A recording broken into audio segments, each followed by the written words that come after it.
So it's New Year's Eve, and after 8 of 9 days of vacation, I made it into the shop.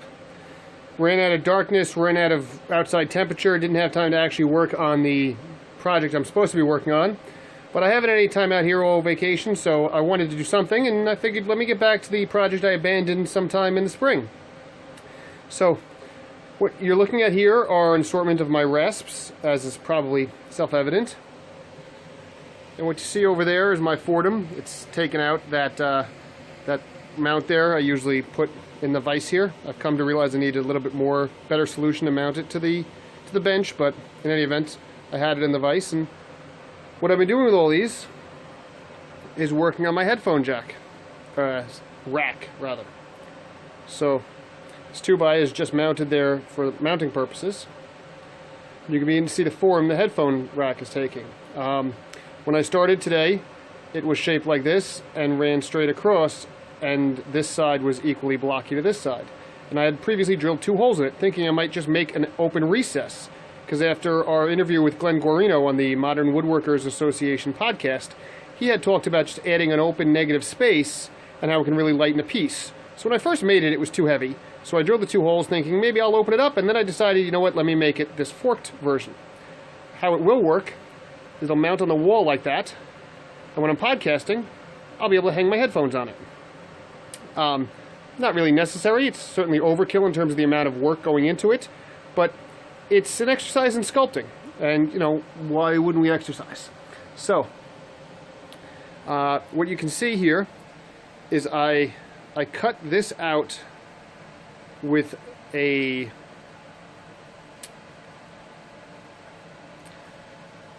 coping saw. I'm sorry, I had a brain fart. I cut that out with a coping saw because my bandsaw is still out. I think I've sourced that it is a capacitor that went on the bandsaw motor, but I can't find the appropriate size capacitor. So when stores open up again come Tuesday, I'll start trying to run down a capacitor at my local tool repair store. But for now, I don't have the bandsaw, so I cut this V-notch out with the coping saw. You can see a little bit of the Sharpie I did there. And every step of the way, I've just made marks with Sharpie and worked them off. And what you see here is maple, purple heart, walnut. I'm sorry it's so blurry. I have issues focusing in this app. I'm not able to focus the camera as we go. So once I got this off, it was rather square. You can see this side I've done. You really can't, but you kind of see those lines.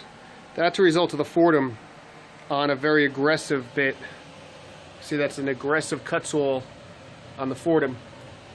And they did that rough shaping with the Fordham, and then I did all this by hand. And I, in fact, did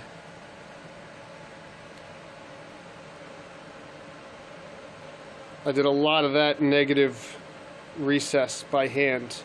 And I'll get to the rasps here now, and you can see that's where I'm going to take it off on the other side. I like the Fordham, but the Fordham is very hard to maintain a faired curve, whereas the rasps, the more you work them, I find the more the curve fairs itself. And hi, Josh. I don't use this app too much, but I see it coming up in the corner, so thanks for watching live. And here are the rasps. This is a Narnix. It is aggressive as hell. I would normally say it's not worth it. It's a very cost-effective rasp. It's like 35 bucks, but they're so coarse compared to everything else here. If this is the only rasp you have, you're not going to realize what kind of finessing you can do with a rasp, because it's just so coarse. But since I was literally going from that to this, I was willing to accept the coarseness, and for that, it does an okay job. It's a machine-stitched, very coarse rasp. This is the bigger one. I have the smaller one too, because again, they were very cheap. I like my rasps, so I figured I would try them. And unless you plan to do lots of shaping and have other rasps, I would not recommend them. Certainly, they should not be your first set of rasps, because you're not going to understand the finessing that you can do with a rasp. This is an RU. They are unbearably expensive. I think this is probably a $130, $140 rasp. Hey, Kyle. and they're fantastic. You can't say enough about the RUs in terms of their, you can't see here, but it's hand stitched. It's a random pattern, so it doesn't leave trenching the way this machine stitched one. Even in the blurriness of this camera, you can see how it's this perfectly made pattern, and it trenches terribly. Whereas here, though they're much smaller too, it's a different grade of rasp, there's no pattern, and it doesn't trench. So the RU is great. You can't go wrong with the RU, but if you're wondering for value, I'm going to send you towards the Gramercy. In my shop, the fact that the Gramercy is stainless and the RU is not, it's kind of cool. Those stains don't have any impact on performance that I can tell, so it's not really a big deal, but the fact that this is stainless is nice. These are also hand-stitched. I believe Joel has a company in Pakistan that hand-stitches them. The quality is, in terms of the rasps themselves, I'm going to say the quality is equal to the RU. The handles are not quite as comfortable. See, it's just a little, the bulb here at the end of the RU is a little bit bigger. They're basically the same, but the RU's just got a little bit more, it's a more voluptuous handle, and it fits in the palm a little bit better. But the Gramercies are much less expensive, not much less. Off the top of my head, I couldn't tell you what this one, I think this was like $55. And you can see it's a much smaller rasp, so that's part of it. But the equivalent Gramercy to the RU, the Gramercy is going to be cheaper. So I'm going to say the Gramercies are a better value. But Gramercy, RU, you can't go wrong with either one. And then these are, I don't know if this is technically a float because it's got a curve to it. This one I believe is a float because it's flat, or maybe it's just a file. I don't know. I think they're just from Lee Valley. Hey Al, how you doing? I'm glad you like the image quality. It's live, so I'm impressed by that. But as you may have seen, it doesn't do a damn thing for focusing. So I apologize about that. And then these are from Lee Valley too, and I think they're Japanese, and they're a rasp-ish material. It's almost like hard sandpaper. I'm not exactly sure how they're made, but they do a little bit of shaping, and that one's flat.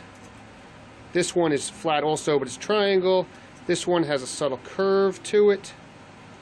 This one's got a V, and they can do some fine work. Now, you see this, what I had to do there, you're not going to be able to see this with the poor focus we have, but this face right here, I had trenching left from the Narnex.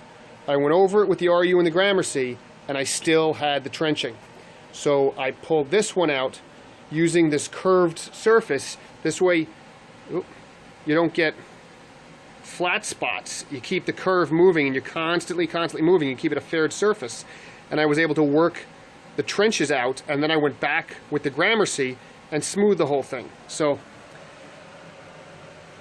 looks like I need to take a little bit more down right there. But this side on the right is just about to final shape. Down by the base I have some more to do, but the end of it is just about to final shape. And this one that's now on the right, clearly I still have a lot left to do. So that's going to be the headphone stand for any of you guys who just joined in again. It's going to mount on the wall like this. And I'm going to hang my headphones over it when we do the podcast. So it's just an experiment in shaping. Next time, if I had more of an idea, I would not make it a giant block. It originally started like this. My plan was to make 2 of them, but this has been so much work, I'm not sure if I will. Next time I would make it much closer in the glue up to the recessed space, so I don't have to remove quite so much material. But this is the result of kind of figuring it out as I go. There's a tangible advantage to designing before you start fabricating. And since I was fabricating before I was designing, I overbuilt. But what are you going to do? As I said, it's an experiment in the shaping. So that's what's going on in the shop. It's now about 6:30 on New Year's Eve. I think I'm going to go in, get some dinner for the kids, and watch a video on woodworking. So I'll see you guys later. Happy New Year's.